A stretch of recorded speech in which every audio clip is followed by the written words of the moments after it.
Boa tarde a todos. Declaro aberto os trabalhos dessa colenda sessão do órgão especial do Tribunal de Justiça. Cumprimento os eminentes desembargadores, componentes do colendo órgão especial. Cumprimento os eminentes representantes do Ministério Público do Estado de São Paulo, os advogados presentes e, em especial, todos os servidores que estão trabalhando nesta sessão, permitindo que ela se realize. Antes de iniciarmos os julgamentos administrativos ou judiciais, eu comunico o falecimento da ilustríssima senhora Célia Fadigas César, mãe do excelentíssimo doutor Paulo Roberto Fadigas César, eminente juiz de direito da Vara da Infância e Juventude e diretor do Foro Regional 6 de Penha de França.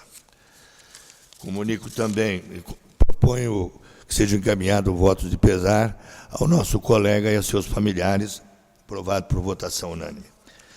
Comunico também a aposentadoria da ilustre juíza Marisa da Costa Alves Ferreira, da 4ª Vara Civil da comarca de Diadema, e também do doutor Zurique Oliva Costa Neto, juiz das execuções criminais, da Vara das Execuções Criminais, excelente magistrado também, de São José do Rio Preto.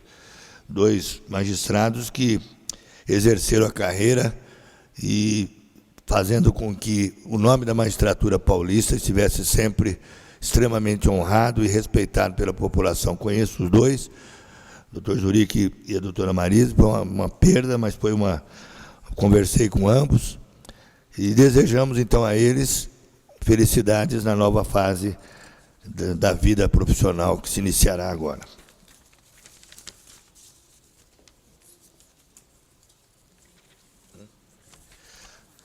Hoje nós temos uma pauta bastante simples, no sentido de números de processos, na sessão administrativa. Então, vamos iniciar por ela, como normalmente temos feito. O processo número 1 da pauta se refere àquele expediente decorrente da proposta do desembargador Álvaro Torres Júnior, pleiteando a alteração e revogação da parte final do artigo 123, parágrafo 3º do regimento interno dessa Corte. Já houve manifestação da presidência, também um voto muito bem lançado do desembargador Getúlio Evaristo dos Santos, e também tivemos o voto do desembargador Anaf. Houve pedido de vista do desembargador Aquino, que está com a palavra. Senhor presidente, eu li o artigo do regimento interno e acho que a melhor solução é a alvitrada por Vossa Excelência. Estou lhe acompanhando. Muito bem. O doutor Anaf pede a palavra. Presidente, eu havia votado na sessão passada sobre o aspecto hermenêutico. Eu manteria a minha posição. No entanto, acabei fazendo todo o levantamento, Vossa Excelência havia apontado, e o único tribunal do país que vai ficar com um sistema diferente seria São Paulo. O próprio Superior Tribunal de Justiça entra no site, ele corrigiu o seu regimento interno e colocou também a publicação. Então, diante dessa circunstância peculiar, eu estou alterando o meu voto e acompanhando o voto de Vossa Excelência, diante dessa circunstância. Como voto e peço que seja apontada a alteração, senhor presidente. O doutor Moacir Pérez pede a palavra. Senhor presidente, eu faço minhas as palavras do desembargador Ricardo Anaf. Eu acho que, tanto sob o aspecto da transparência, da previsibilidade, indicam que o caminho exposto por Vossa Excelência, senhor presidente, seria o mais adequado. E, pragmaticamente falando, como diz o desembargador Ricardo Anaf, não tem sentido São Paulo, que já tem esse estigma, né, muitas vezes absurdo, tal, essa consideração aí de colegas de outros estados e de outros tribunais que fazem em relação a São Paulo, essa é usando uma linguagem bem coloquial, não é uma briga que vale a pena, a meu ver, entende? Considerando que o STJ e todos os outros tribunais, como bem falou o desembargador Ricardo Anaf, já fizeram as alterações.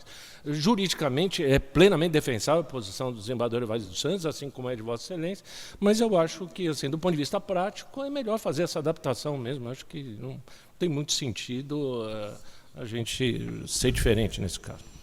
Eu também insisto que o voto do doutor Getúlio, como só ia acontecer, está perfeito.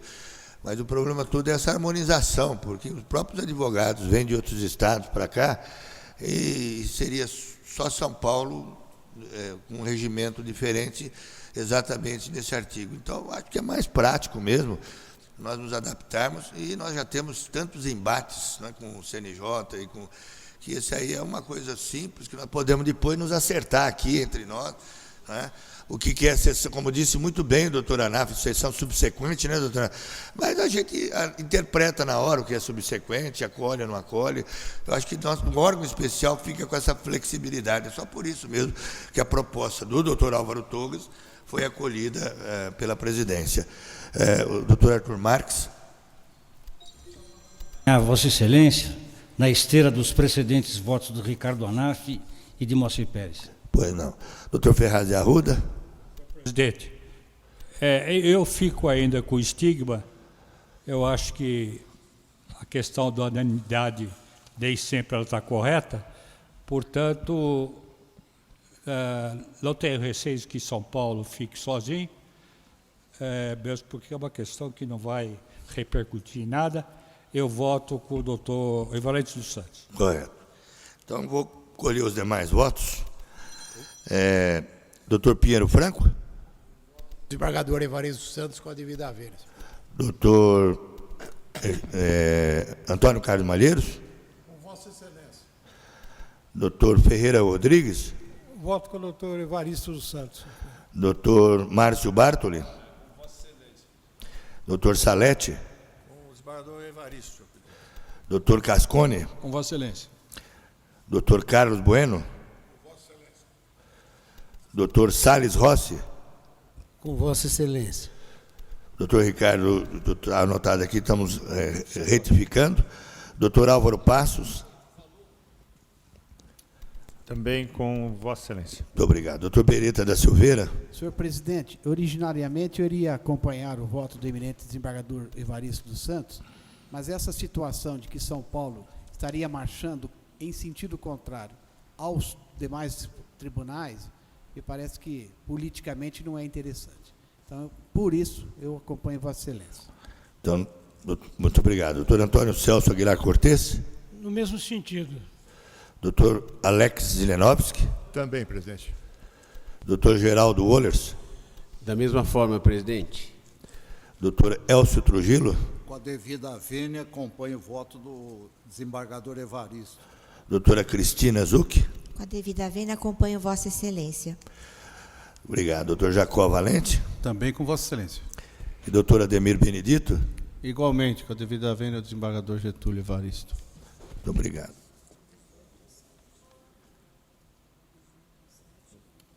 Então, por maioria de votos, prevalece a posição de alteração do regimento proposta nos termos do pedido inicial do desembargador Álvaro Torres e nos termos da manifestação da presidência dessa Corte.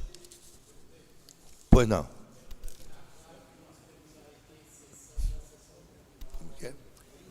Apenas para ficar claro que nós temos a exceção da Não, mas isso está claro. Aliás, há uma manifestação do presidente da sessão criminal, doutor Fernando Torres Garcia, Código de Processo Penal, é claro, em disciplinar o tema de outra forma. Doutor Evaristo declara voto, né, doutor Evaristo? Está anotado.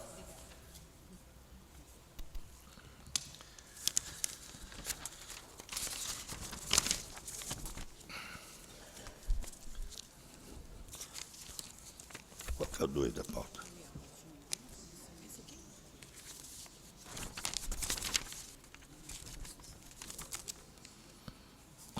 Número 2 da pauta é um pedido do eminente relator, desembargador Evaristo dos Santos, pela prorrogação de prazo para a conclusão de um procedimento administrativo disciplinar aí apontado.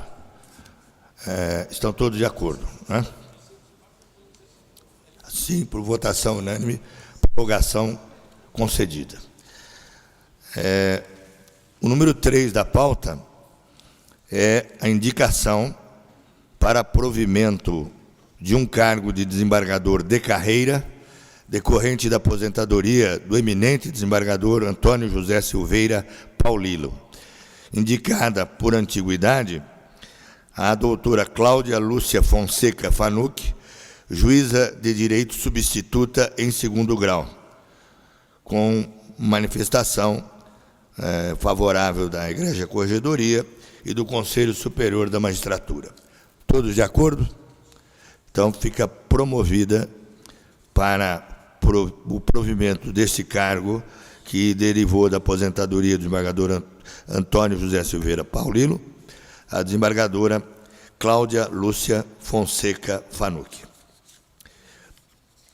O número 4 da pauta trata-se de um ofício do desembargador Carlos Eduardo Calduro Padim, presidente do Egrégio Tribunal Regional Eleitoral de São Paulo, solicitando a adoção de providências necessárias à indicação para um cargo de juiz efetivo, classe juiz de direito daquela corte, em razão da renúncia da doutora Cláudia Lúcia Fonseca Fanucchi, juíza de direito substituto em 2º grau, a partir do dia 5 de junho do corrente. São suplentes do referido cargo os doutores Maurício Fiorito, primeiro suplente, e Afonso Celso da Silva.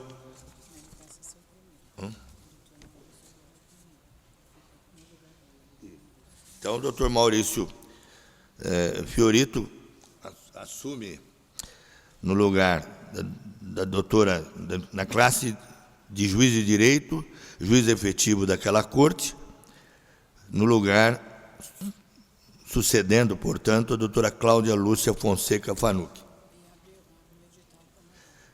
E vamos abrir o edital para que os interessados se inscrevam para os cargos de juízes suplentes. Estão todos de acordo?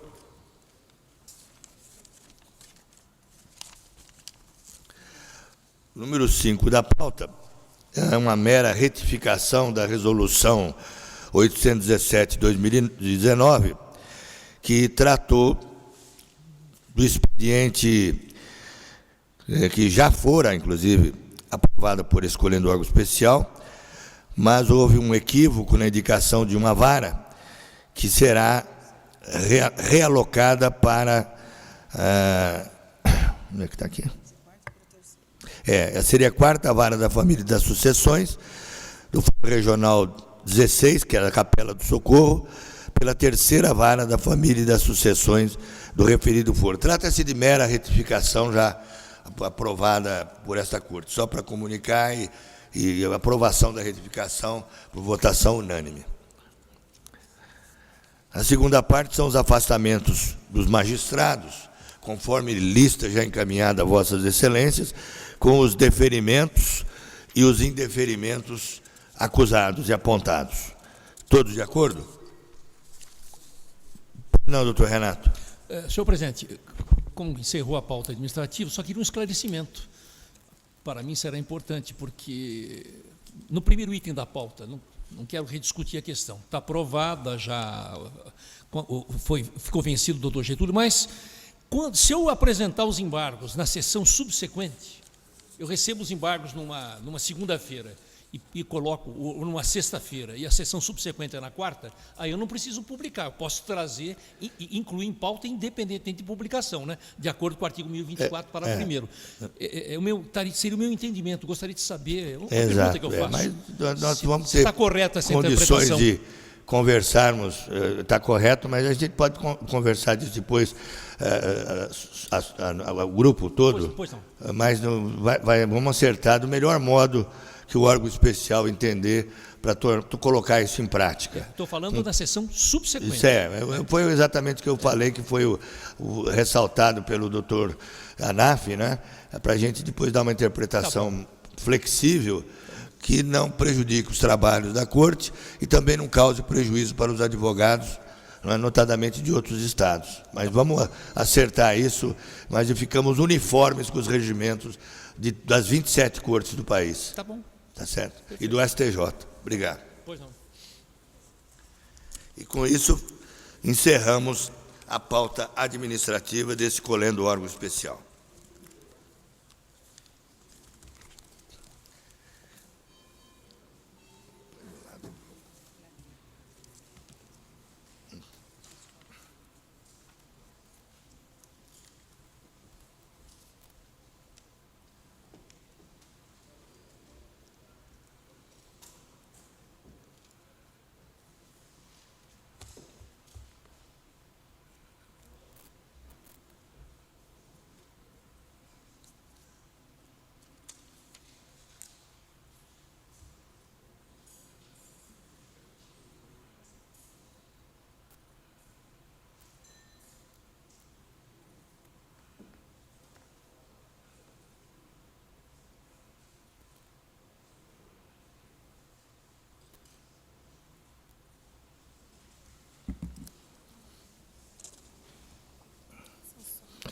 Nós vamos comunicar, em primeiro lugar, os processos que serão adiados ou retirados de pauta.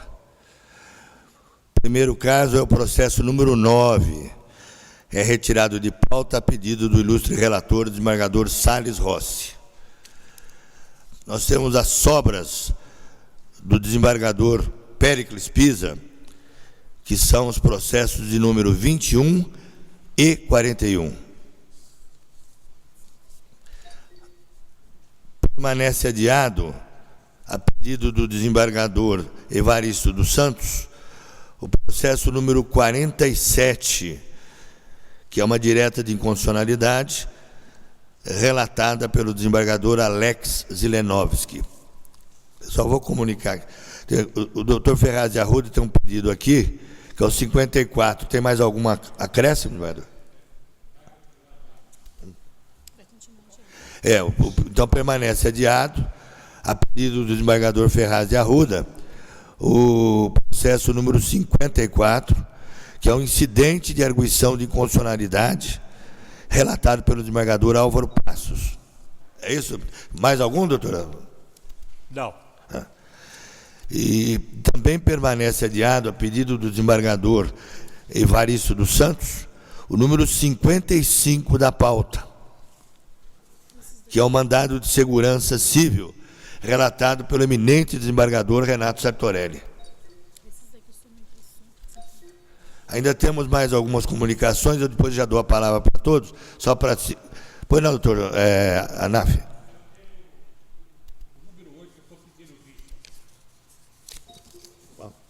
É seu. Já estamos apontando aqui, doutora Zucchi. 3. O senhor vai cantar.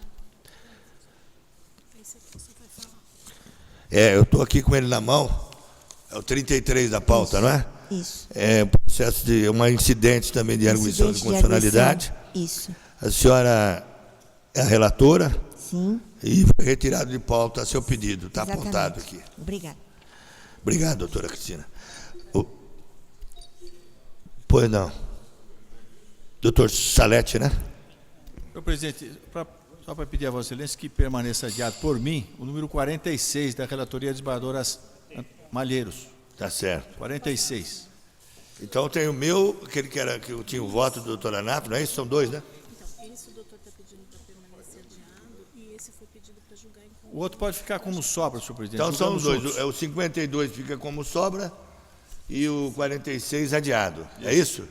Está de acordo? Sim. Doutor Evaristo dos Santos.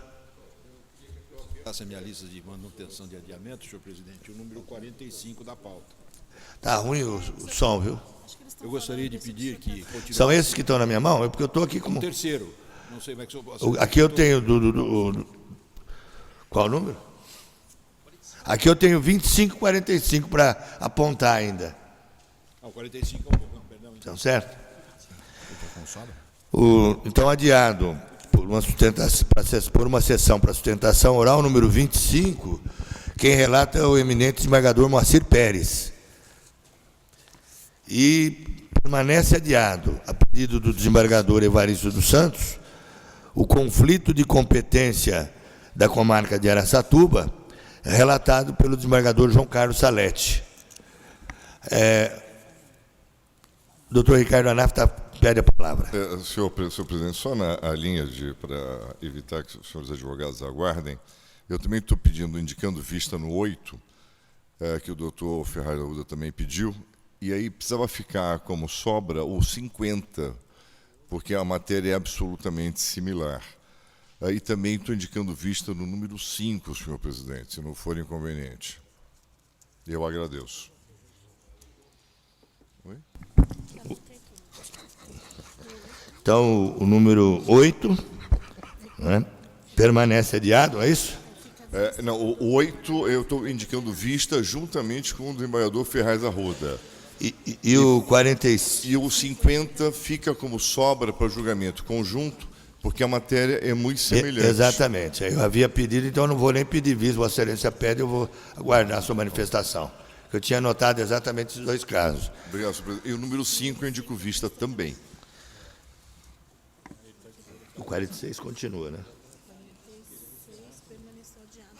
Então, o 46 também permaneceu adiado. E o número 5, o doutor Anaf está pedindo. E agora aponta o número 5, né? Esse número 5, quem relata é o desembargador Aguilar Cortes, pede vista, doutor Anaf. Obrigado, senhor presidente. Mais alguma complementação que eu omiti? Então, ficam...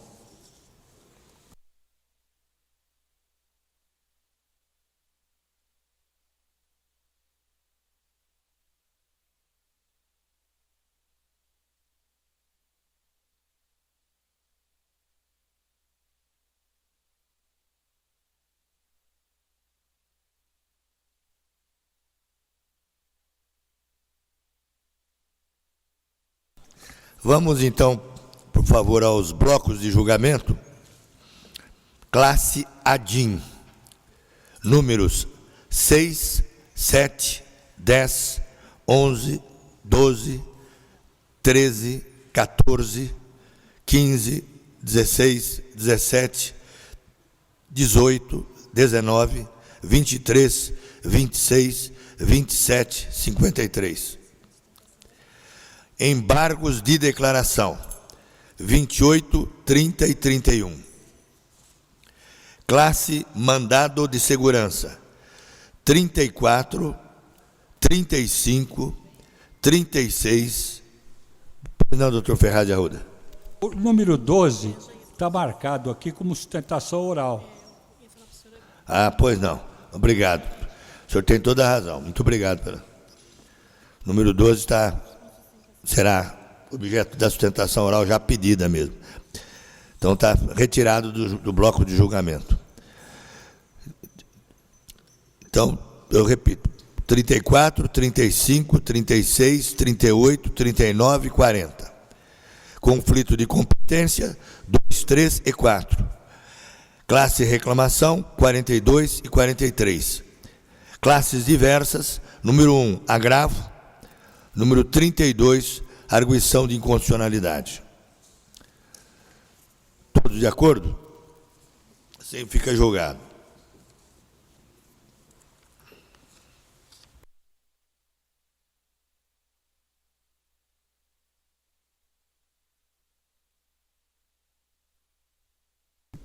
Em primeiro lugar,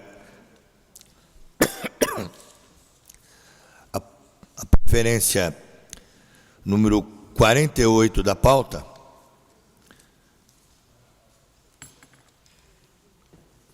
Esse senhor é segundo juiz, tá?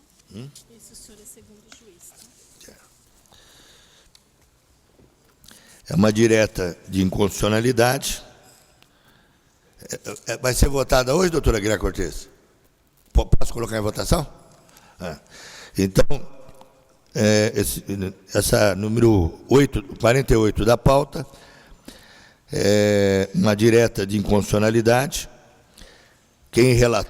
O relator é o excelentíssimo desembargador Jacó Valente, que já proferiu o voto 30.544. Eu, como segundo juiz, já acompanhei o eminente desembargador Jacó Valente e, portanto, passo a palavra ao eminente desembargador Aguilar Cortes. Senhor presidente, eu analisei o processo, li o voto do relator e estou acompanhando completamente o voto do doutor Jacó, sem declaração minha. Então, o resultado fica: ação julgada parcialmente procedente, nos termos do voto do eminente relator Jacó Valente, por votação unânime. Muito obrigado, doutor Cortes.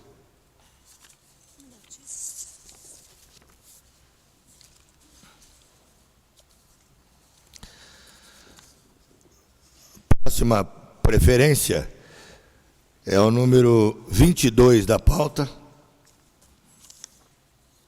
É uma direta de inconstitucionalidade relatada pelo eminente desembargador Álvaro Passos, que prolata o voto 31787. O autor da ação é a Ordem dos Advogados do Brasil, seção de São Paulo. E o requerido, o presidente da Assembleia Legislativa do Estado de São Paulo. Com a palavra o eminente relator. Não, senhor presidente, cumprimentando Vossa Excelência, demais desembargadores, ilustríssimos procuradores de justiça, funcionários e advogados e partes presentes. Senhor presidente, o meu voto é longo, a emenda também, mas eu vou fazer um resumo bastante singelo, porque me parece que essa questão, como não foi indicado nenhuma oposição, acredito que não haja divergência, mas se houver, posso até me estender um pouco mais. É uma ação de autoria da Assembleia Legislativa do Estado de São Paulo, que estendeu a competência da Defensoria Pública para representar judicialmente policiais civis e militares e profissionais da Superintendência da Polícia Técnica Científica de forma automática em todas as ações em que esses profissionais, servidores, fossem parte. A Ordem dos Advogados do Brasil entrou com arguição de inconstitucionalidade, com ação direta de inconstitucionalidade, sustentando que não é essa a função da Defensoria Pública e, portanto, estaria ferindo preceito constitucional previsto na Constituição do Estado de São Paulo e na Constituição Federal. A própria Defensoria ingressa no processo também, defendendo a mesma posição da Ordem dos Advogados do Brasil, sustentando que ela pode defender esses profissionais, como defende qualquer outra pessoa que necessite do serviço da Defensoria Pública em razão da sua condição econômica, mas não pela sua condição de servidor público. Entendi que tanto a Ordem dos Advogados do Brasil quanto a Defensoria Pública têm razão no seu posicionamento e, por essa razão, senhor presidente, por entender violação expressa à Constituição do Estado e também à Constituição Federal, eu estou acolhendo a ação para julgar procedente nos termos que foram requeridos, sem modulação. O eminente relator julga procedente a ação sem modulação. O efeito ex nunc, desculpa, com modulação.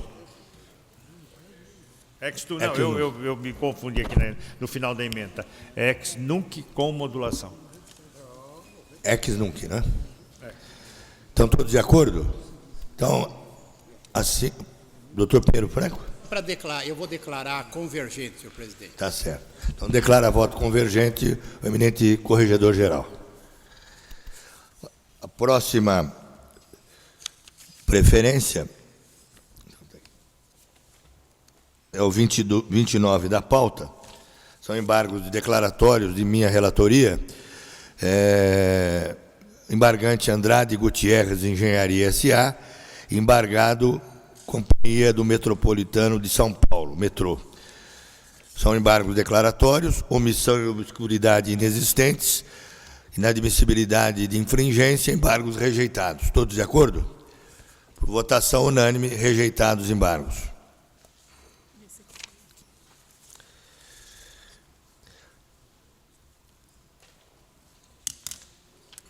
A próxima preferência simples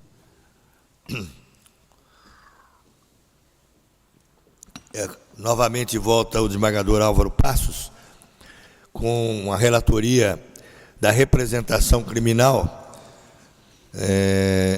em que o representante é Alexandre Nelson Tulli e o representado, juiz de direito Marco Aurélio Sampaio. Com a palavra o relator. Pois não, senhor presidente, dada a notícia de eventual prática de delito praticada pelo magistrado, o processo foi encaminhado à Procuradoria-Geral da Justiça, que não vislumbrou suporte para eventual prosseguimento das investigações e pede o arquivamento da representação, o que eu estou acolhendo e assim determinando. Então, arquivamento da representação, todos de acordo? Assim fica votado de forma unânime. A última preferência é o 24 da pauta, é uma direta de inconstitucionalidade. Quem relata é o eminente decano, o desembargador Xavier de Aquino, em que o autor é a Fazenda do Estado de São Paulo e réu presidente da Assembleia Legislativa do Estado de São Paulo. Com a palavra, o desembargador Xavier de Aquino. Boa tarde, senhor presidente. Boa tarde. É uma lei estadual 16.812/2018, que alterou a lei estadual 16.646 de 18, que orça a receita e fixa a despesa do Estado para o exercício de 2018. Perda de vigência do dispositivo objurgado, esvaziamento do objeto da ação, processo extinto ante a perda superveniente de interesse de agir. É como voto, senhor presidente. O eminente relator extingue o processo ante a perda da superveniente. perda do objeto. Todos de acordo? Assim fica votado de forma unânime. Essa primeira, doutor, não foi apreciado o pedido do interessado que está pedindo sustentação oral. O doutor Xavier vai indeferir. O próximo caso a ser julgado tem um pedido de sustentação oral. Ele é relatado pelo desembargador Xavier de Aquino, que terá o voto número 32.067, repito, 37 da pauta, em que há um julgamento de um mandado de segurança que figura como impetrante Daniela Antunes Miranda Camargo de Almeida, e impetrado o Corregedor-Geral da Justiça do Estado de São Paulo. Como há um pedido de sustentação oral pela doutora Diene Cristina Escarel Brenga, pelo interessado Tiago Aurélio Barbosa, eu verifico que não foi ainda apreciado pelo ilustre relator o pedido de ingresso aos autos. Eu, antes de convidar o advogado para sustentação oral, eu indago do eminente desembargador Xavier de Aquino sobre o pedido de sustentação oral nos termos do entendimento desta Corte.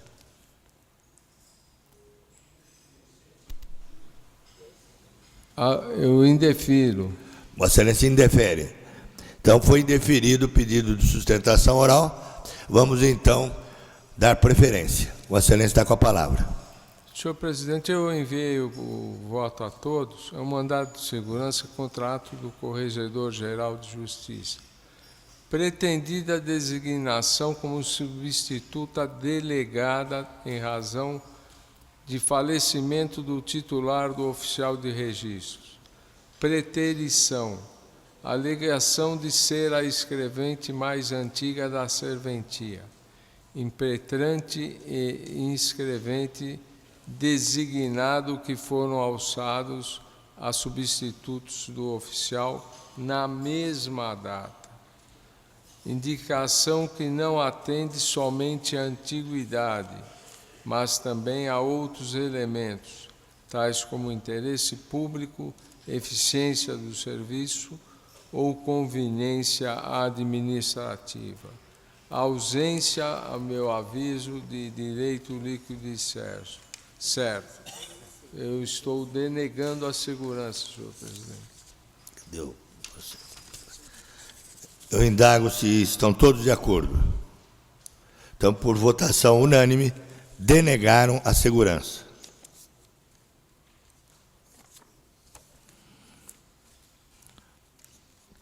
A próxima sustentação oral tem como relator o desembargador João Carlos Salete, cujo voto será o de número 30.255. É uma direta de inconstitucionalidade. O autor é o prefeito do município de Iguape e o réu é o presidente da Câmara Municipal de Iguape. Eu convido o doutor Carlos Mateus de Menezes a assumir a tribuna, onde falará o prefeito do município de Iguape.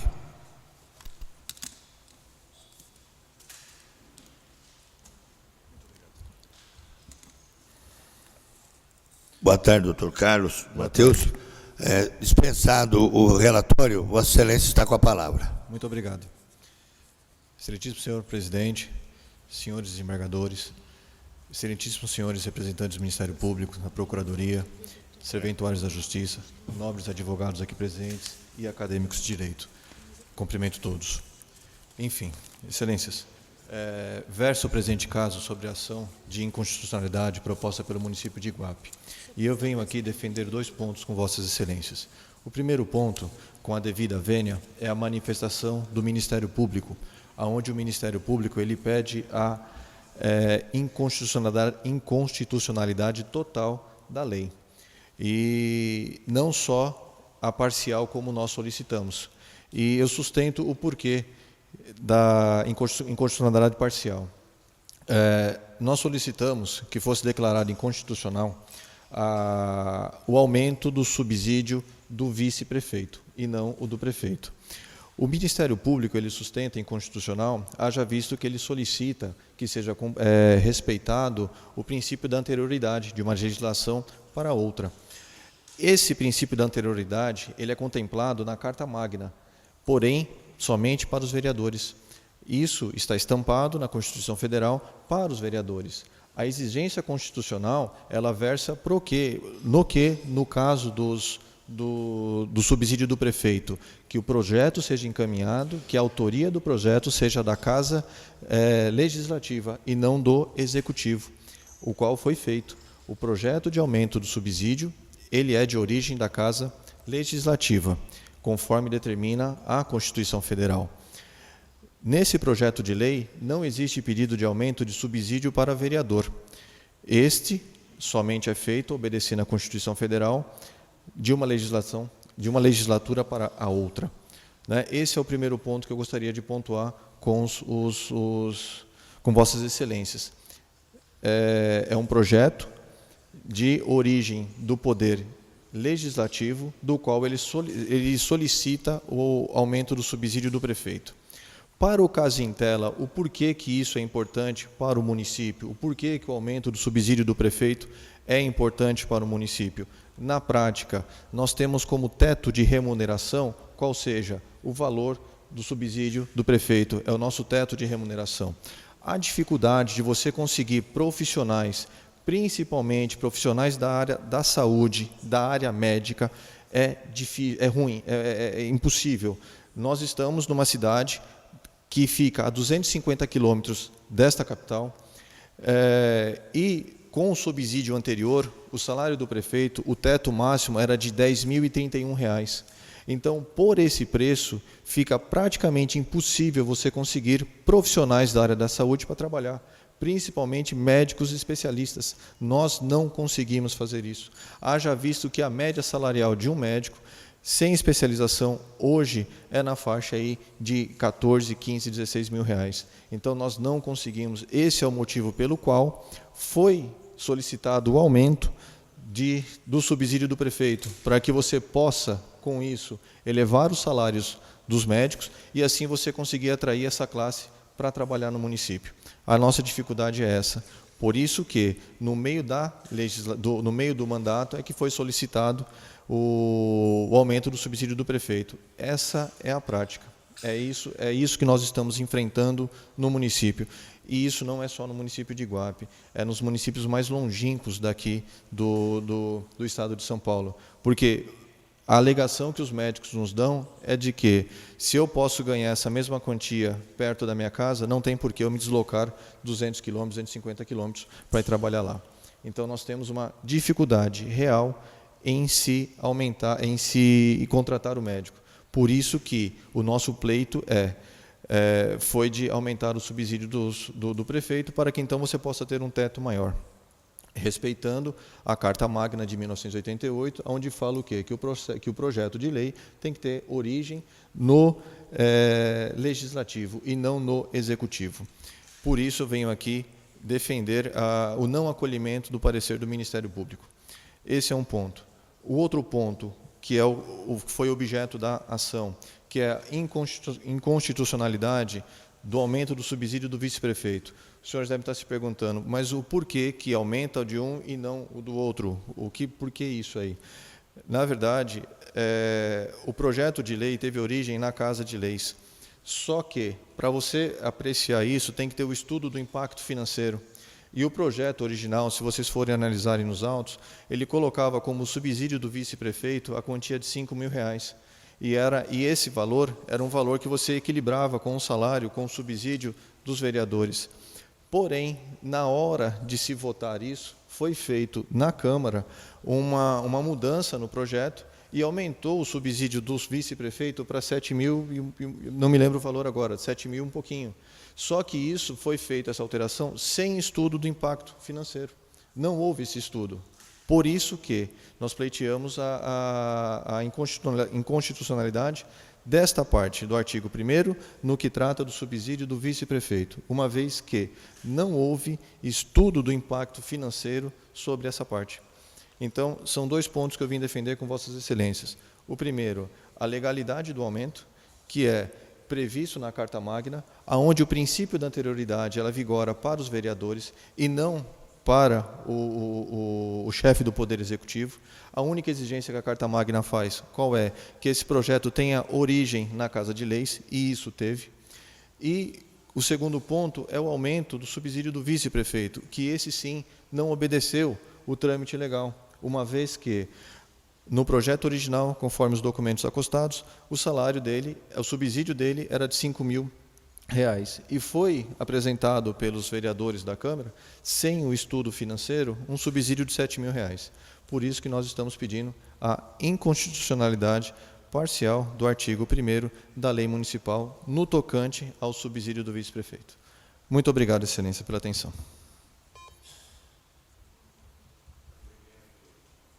Cumprimento o doutor Carlos Mateus de Menezes pela sustentação oral. Pode aguardar aí, doutor. E passo a palavra ao relator. Senhor presidente, eu trouxe um voto que procuro, de alguma forma, enfrentar as bases de sustentação da alegação de inconstitucionalidade do aumento do subsídio do vice-prefeito. Estou afastando esta parte da postulação, porque, primeiro que se afirma a inexequibilidade desse reajuste, é uma elevação de R$2.000 a mais do que foi proposto pelo próprio prefeito, de 5 para 7, não é? E, conforme a orientação que este órgão especial tem seguido, a aplicação do artigo 25 do Código da Constituição do Estado de São Paulo pode se dar no exercício em que proposta e posta em vigor a lei. Isso na maioria dos casos. Nesse caso em particular, a alegação vem fundada em que não havia uma previsão orçamentária para o aumento. A conclusão a que eu cheguei, desenvolvo aqui no item 2 deste voto, é de que, para alcançar esta conclusão, que trouxe repetida na tribuna, seria preciso enfrentar a alegação de constitucionalidade, não frente à própria Constituição, mas à lei ordinária ou à lei complementar, o que não se pode fazer nos estreitos limites da ação direta de inconstitucionalidade. De modo que eu estou desacolhendo esta alegação e deixando de declarar a inconstitucionalidade desse dispositivo de lei, dessa partezinha da lei alusiva apenas ao subsídio do vice-prefeito. No outro ponto, que foi inicialmente colocado na tribuna pelo outro procurador, aqui em cumprimento pela sustentação oral, diz respeito à aplicação da ideia da causa de pedir aberta, que foi trazida no parecer da Procuradoria-Geral de Justiça. Eu estou afastando esta pretensão, esta colocação procedida pela Procuradoria-Geral de Justiça. Eu leio a ementa, que vai na linha de pensamento do que foi desenvolvido do nobre advogado na tribuna. Causa de pedir aberta, eu digo, embora pelas razões iniciais o pedido não possa ser acolhido, pode ser analisado e decidido por outra razão em prestígio da causa de pedir aberta que permeie o processo da ação direta de inconstitucionalidade, permissão que pode levar, ou não, ao reconhecimento de que a norma desatende a preceito constitucional diverso do invocado na peça inaugural da ação.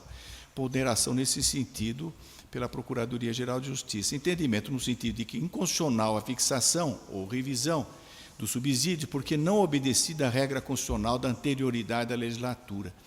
Mas aqui, de acordo com o que foi já dito da tribuna e é bem conhecido deste órgão especial, norma constitucional alusiva à inafastável anterioridade da fixação do valor do subsídio da legislatura subsequente, artigo 29(6) da Constituição Federal, que não se aplica ao prefeito e vice-prefeito, senão é apenas aos vereadores, no curso da legislatura, que no curso da legislatura cuidem de promover a fixação e o aumento, e não somente a revisão de seus subsídios, em desacordo com os princípios constitucionais, especialmente os do caput do artigo 37, sobressaindo-se os da impessoalidade, da razoabilidade e da moralidade, a inconstitucionalidade da lei em foco, não configurada por esse aspecto.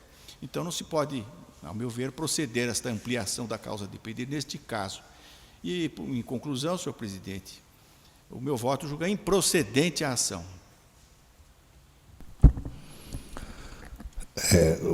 O relator propõe a improcedência, eu indago se todos os desembargadores estão de acordo. Então, por votação unânime, julgaram a ação improcedente.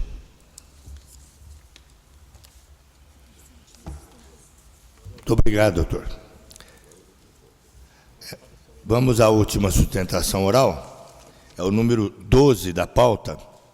É relatado pelo eminente desembargador Ferraz de Arruda. É uma direta de inconstitucionalidade proposta pelo Sindicato das Empresas de Transportes de Passageiros da Região Metropolitana de São Paulo.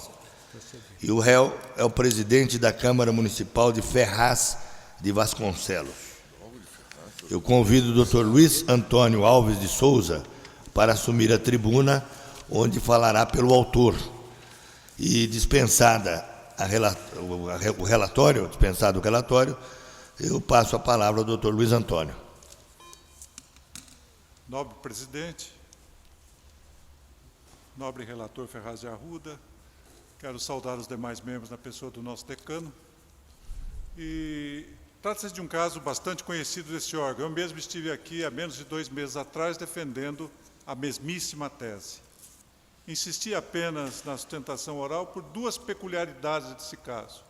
Primeiro, que o município de Ferraz de Vasconcelos já teve lei igualzinha a essa julgada inconstitucional por este órgão, sendo então o relator na ocasião o desembargador McCracken.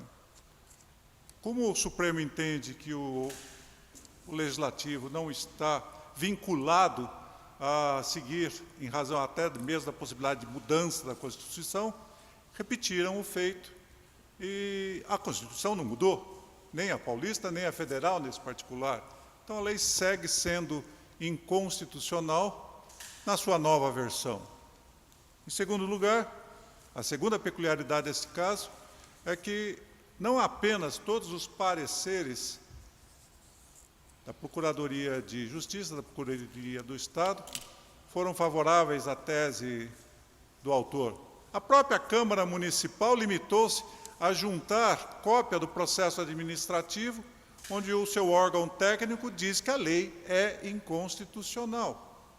Mesmo assim, houve insistência, data máxima vênia, sem compreensão, por parte do eminente vereador autor e dos seus colegas. E a lei, de fato, é inconstitucional.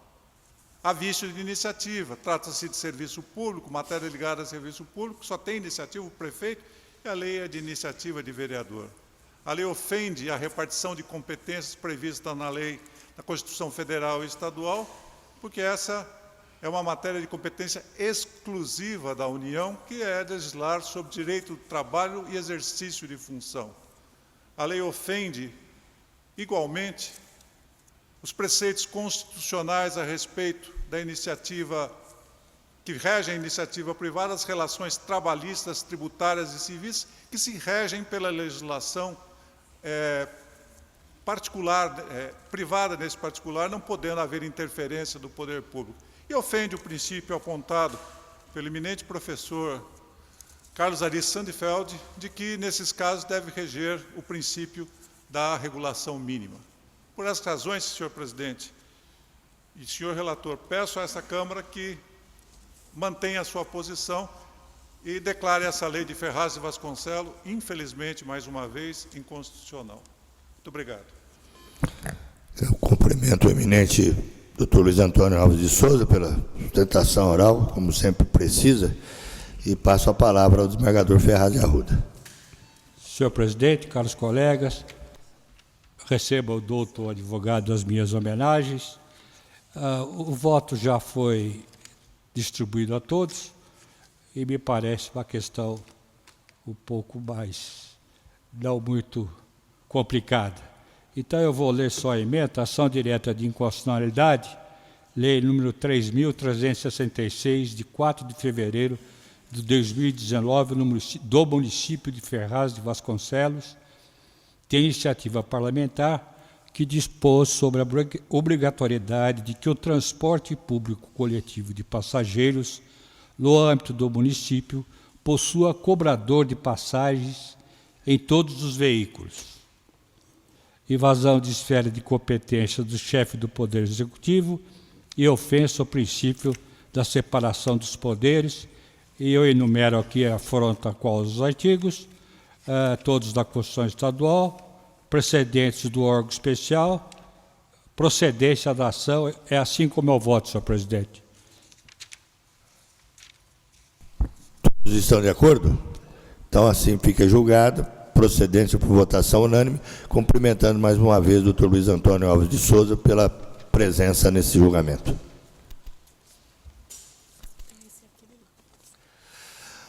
Nós, na sessão passada, fizemos um julgamento em bloco e, no entanto, houve um equívoco desta presidência e foi o número 56 da pauta. Então, nós vamos fazer a votação novamente, como foi solicitado pelo desembargador Renato Sartorelli. É o número 56 da pauta. O relator é o desembargador Márcio Bartoli. É o mandado de segurança impetrado por Jair Godoy Moreira. E quem é o impetrado é o governador do Estado de São Paulo e a Fazenda do Estado interessada. O desembargador Márcio Bartoli está com a palavra. Presidente, mandado de segurança contra ato do governador que tornou insubsistente a nomeação do impetrante após 5 anos de efetivo exercício no cargo. Ele participou de um concurso público com amparo em decisão judicial, após ter sido considerado inapto em prova psicológica. Essa ação, ao final, foi julgada improcedente, cassada liminar, e transitou em julgado. A administração, em comportamento contraditório, nomeou e deu posse ao candidato, mesmo após o trânsito em julgado da decisão, que julgou improcedente a ação declaratória de nulidade, cassando os efeitos da tutela antecipada que respaldava a participação dele no certame. Empossado quase 3 anos após o trânsito em julgado, A administração manteve o candidato inabilitado no certame em exercício por mais de 5 anos, conferindo-lhe estabilidade. Potencial ofensa, repercussão geral não existe, posse dada espontaneamente pela administração em contrariedade à decisão judicial transitada em julgado, sem provocação do impetrante. Liminar cassada mais de 3 anos antes da nomeação, com validação pelo tempo do vício que motivou a decisão, que tornou insubsistente a nomeação do servidor. Candidato inabilitado em exame psicológico admissional, que permaneceu por mais de 5 anos no cargo, demonstrando necessária aptidão psicológica, fatos que, aliado ao comportamento contraditório e à inércia da administração em cumprir a decisão transitada em julgado, demandam a mitigação do princípio da legalidade na hipótese e a convalidação pelo tempo do vício apontado pela autoridade impetrada. Proteção da boa-fé objetiva, necessidade da garantia da segurança jurídica, precedentes do Superior Tribunal de Justiça, com validação da liminar e concessão da segurança. Eu passo a palavra, então, ao eminente desembargador Renato Sartorelli. Vou só ponderar, senhor presidente, não vou ler o voto é longo. O Supremo analisando aqui, esse é o tema 138 da repercussão geral. Ele fez uma releitura da súmula 473, em razão da necessidade de compatibilizar esse comando, do comando da súmula, com direito ao pleno exercício do contraditório. E diz o Supremo Tribunal Federal que essa inteligência da súmula 473, a administração com fundamento no seu poder de autotutela pode anular seus próprios atos, desde que legais. Ocorre que quando tais atos produzem efeitos na esfera de interesses individuais, mostra-se necessária a prévia instauração de processo administrativo, garantindo-se ampla defesa e o contraditório. Daí porque eu estou concedendo parcialmente o mandado de segurança para revogar o ato, para invalidar o ato impugnado, determinando a reintegração, sem prejuízo da oportuna instauração de procedimento administrativo com ampla defesa, contraditório e ampla defesa. E a questão dos pagamentos aqui também, eu digo que esses pagamentos são devidos da data da impetração do mandamos. Esse é o meu voto, então, é a concessão parcial. O eminente desembargador Sartorelli concede a ordem em parte e pede a palavra o doutor Márcio Bartoli. Presidente, com todo respeito ao voto do desembargador Sartorelli, ele propõe a instauração de um procedimento dando-se oportunidade para ampla defesa. Mas aqui o decreto do governador, ele tornou insubsistente a nomeação, invocando decisão judicial. Ou seja, o que vai se discutir nessa sindicância? Se ele diz, torna insubsistente por decisão judicial, eles vão discutir o que foi objeto da ação declaratória? Se ele tinha aptidão, se não tinha aptidão, isso já, data vênia, isso já foi julgado. Muito obrigado. Pede a palavra o doutor Beretta da Silveira. Senhor presidente, senhores desembargadores, semana passada nós julgamos um caso absolutamente igual, vários, aliás, em que prevaleceu o voto do eminente relator, desembargador Márcio Bartoli, e, se não me engano, não foi assim tão apertado o placar.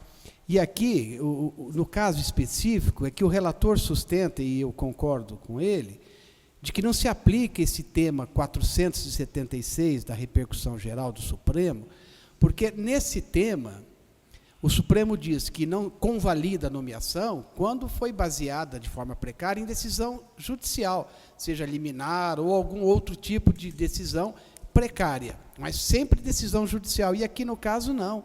Aqui no caso não havia nenhuma decisão judicial que obrigasse a administração a nomear o candidato. A administração nomeou espontaneamente. Decorrido determinado prazo, determinado tempo, aí a administração simplesmente apaga essa nomeação. Então, é por isso que, a mim me parece, com a devida vênia, que não há afronta ao que se decide o Supremo, porque é de outra situação que se trata. Então, eu acompanho, tal qual acompanhei na semana passada, com as devidas vênias ao eminente desembargador Renato Sartorelli, eu voto novamente com o desembargador Márcio Bartoli, concedendo integralmente a ordem. Muito bem. Alguém havia pedido a palavra? A doutora Naf, não? Só fazer uma pequena observação. Aqui, o resultado final do processo foi improcedência, mas ele se manteve ou foi empossado por força de liminar. O que aconteceu é que, no final do processo, senão ele lá não estaria. Ou ele foi mantido ou foi empossado originalmente por força de liminar, que, afinal, foi cassada pela improcedência, com recurso ou sem recurso. Então, por essa razão, eu acompanho, até porque, com todas as vezes, eu não vou discutir a eficácia daquele acórdão que julgou improcedente. Senão eu estou admitindo o quê? Que eu estou usurpando a competência daquela que julgou? Não é isso. Eventualmente foi um equívoco cometido pelo governador e a matéria tem que ser tratada. Eu não posso simplesmente exonerar, dispensar, sem o prévio procedimento administrativo. Isso são termos gerais, pouco importa se é ou não. Então, eu queria só fazer essa pequena observação. Eu acompanho o desembargador Sartorelli, senhor presidente. Eu gostaria de indagar do relator, doutor Márcio Bartoli, porque na ementa fala em concessão da segurança. E no item 13, na parte dispositiva, concede em parte a segurança. É em parte ou é total? Só para depois a gente prosseguir.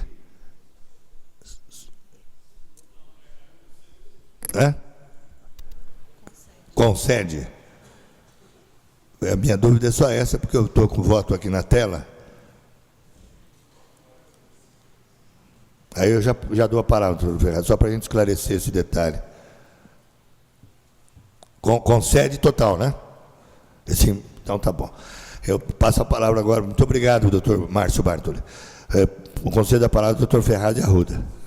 Senhor presidente, eu aponto apenas uma contradição, porque a abertura do procedimento administrativo seria, evidentemente, na questão dele estar ou não no exercício regular da função pública. Então, o que acontece? Se nós admitirmos que ele foi exonerado, é porque nós admitimos que ele estava em função pública, porque senão não teria razão de ser exonerado. E o processo administrativo só viria, então, como bem alertou o doutor Márcio Bartoli, seria o que esse procedimento administrativo? Abertura de processo administrativo para exoneração do candidato. Então, abertura do processo administrativo para exoneração, nós estamos admitindo que ele está na função pública. Então, seria um pouco contraditório. E por essas razões, pedindo as máximas vênias aos meus amigos Renato Sartorelli e Ricardo Alaf, que me ladeio e eu tenho muita honra, eu estou votando com o desembargador Márcio Bartoli. Pois não, eu agora passo, já está apontado aqui, passo a palavra a pedido do desembargador Evaristo dos Santos. Senhor presidente, caros colegas, eu gostaria de fazer uma pequena observação. Eu acho que nós podemos examinar a questão desconsiderando por completo a situação anterior da ação que foi julgada improcedente. E vamos examinar apenas o ato de nomeação desse funcionário. Esse funcionário foi nomeado ilegalmente. Né? Ele não prestou o concurso, não foi aprovado e houve um equívoco da administração.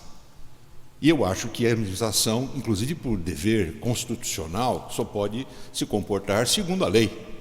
É isso em direito administrativo, é claro, nós não podemos fazer nada que não seja coberto pela lei. Se houve uma nomeação ilegal, é necessário que se corrija isso.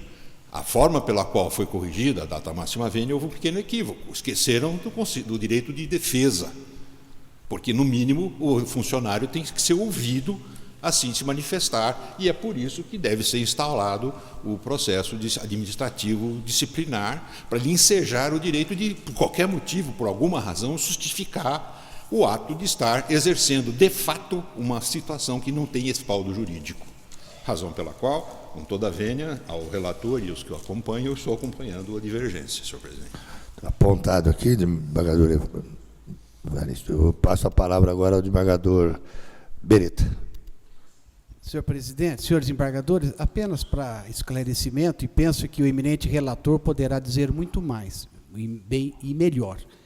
Mas eu colho aqui do voto do eminente relator que a nomeação se deu quando inexistia tutela cautelar a respaldar a continuidade de sua participação no certame. Então, no caso, salvo o melhor juízo, e o relator poderá bem esclarecer, a nomeação se deu quando inexistia, seja liminar e a ação foi de improcedência. Então, a nomeação se deu de forma espontânea, neste caso, nos da semana passada, e por isso fogem do campo da decisão do Supremo Tribunal Federal. Salvo o melhor juízo, e o relator poderá confirmar. Eu passo a palavra ao doutor Márcio. Só mais essa vez. Nós julgamos 4 processos na semana retrasada. Eu era relator de 2, desembargador Francisco Cascone e desembargador Álvaro Passo. Esse caso aqui, como disse o Beretta, é pior do que aqueles. Nomeou porque quis. 3 anos depois de ter transitado e julgado a decisão. Então, como é que vai mandar o homem embora agora, desse jeito? Sei lá, que revelou aptidão, participou de concurso, de prova psicológica, etc. E a boa-fé, o princípio da boa-fé, cadê? Então, mantenha o voto, presidente. Então, eu passo a colher os votos. Relator, divergência. Né? Primeiro a votar, doutor Arthur Marques. Eu vou acompanhar da Tavênia o relator. Doutor Pinheiro Franco. O relator da Tavênia, senhor presidente. Doutor Xavier de Aquino. Relator. Doutor Moacir Pérez. Senhor presidente, eu penso que eu fiquei vencido naqueles casos anteriores. Juridicamente eu entendo que está correto o voto do desembargador Sartorelli, mas em nome da colegialidade não tem sentido jogar uma semana de um jeito e outra semana de outro. Então eu voto com o relator. Pois não. Doutor Malheiros. Desculpe aí. Doutor Ferreira Rodrigues. Também, senhor presidente, com o relator. Doutor Salete. Com o relator, senhor presidente. Doutor Francisco Cascone. Relator, senhor presidente. Doutor Carlos Bueno. Relator, senhor presidente, da Tavênia. Doutor Salles Rossi. Com o relator, senhor presidente. Doutor Álvaro Passos. Pois não, senhor presidente. Eu só relembro que na semana passada, tanto eu quanto o desembargador Cascone apresentavam soluções diversas e acabamos acolhendo a maioria. Então, ficaria uma situação bastante difícil julgarmos hoje de outra forma, dando outra solução para casos semelhantes. Então, conforme me posicionei na semana passada com o relator. O doutor Aguilar Cortes. Com o relator. Doutor Zilenovski. Com a divergência da Tavênia. Doutor Geraldo Wollers. Com enorme respeito pela douta divergência, eu voto com o relator, presidente. Doutor Elcio Trujillo. Com o relator. Doutora Cristina Zucchi. Da Tavênia, da douta divergência, com o relator, senhor presidente. Doutor Jacob Valente. Senhor presidente, por coerência, por mantive posição anterior, voto com a divergência. Sujeito a rever essa posição no próximo julgamento. Ótimo. Doutor Ademir Benedito. Com o relator, presidente.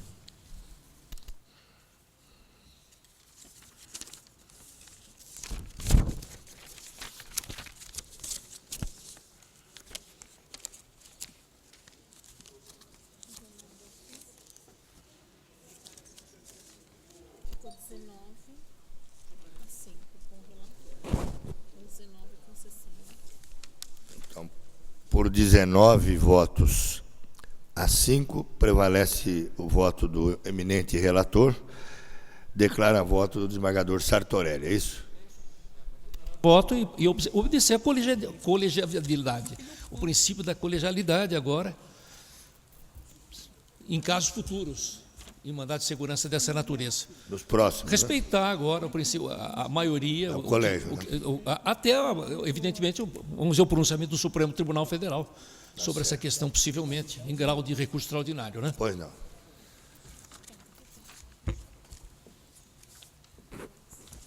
Você acha que vai ter recurso extraordinário, não vai? O STJ resolve. Nós vamos julgar agora o caso número 49, é uma direta de inconstitucionalidade. Quem relata é o eminente desembargador Moacir Pérez, tem o voto 32176. Ele foi adiado a pedido do excelentíssimo desembargador Antônio Carlos Malheiros, após o voto do relator, que julgou a ação procedente em parte. Com a palavra, o desembargador Moacir Malheiros, desculpe. Senhor presidente, eu estou acompanhando integralmente o excelente voto do senhor relator. Estão todos de acordo? Então, por votação unânime. Pois não, doutor Moacir. Apenas uma observação que eu inadvertidamente não mencionei na semana passada, mas eu estou julgando parcialmente procedente, isso foi distribuído o voto a todos com modulação. Tá? Procedência em parte, né? Isso, como está aqui, está certo. Então, por votação unânime.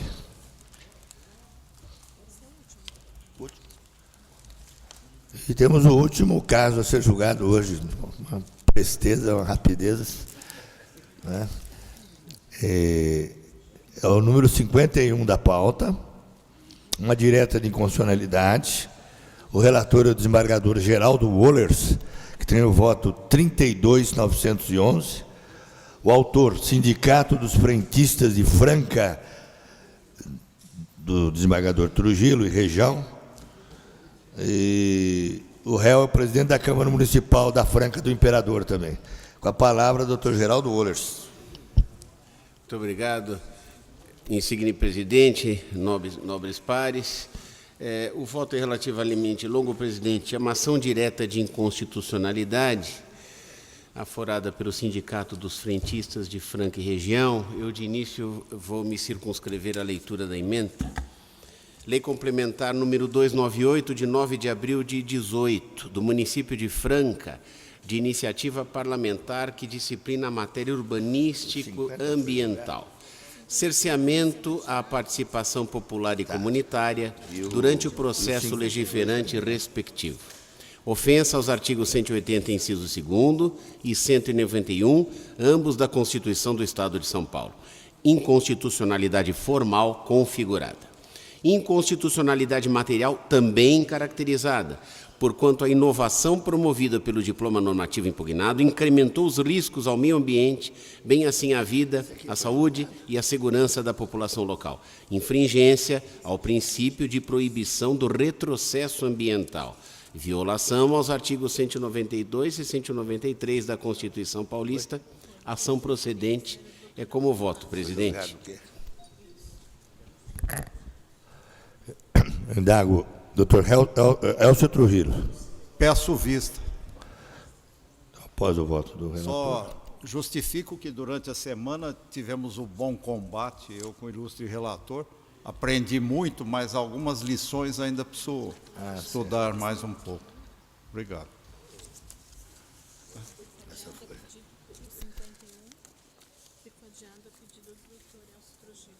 Então, 51, adiado a pedido do desembargador Elcio Trujillo. Para a próxima semana, nós teremos 34 casos novos. Eu declaro encerrados os trabalhos, agradeço a participação de todos os eminentes desembargadores, outros procuradores de justiça e os nossos servidores que aqui se encontram. Muito obrigado a todos.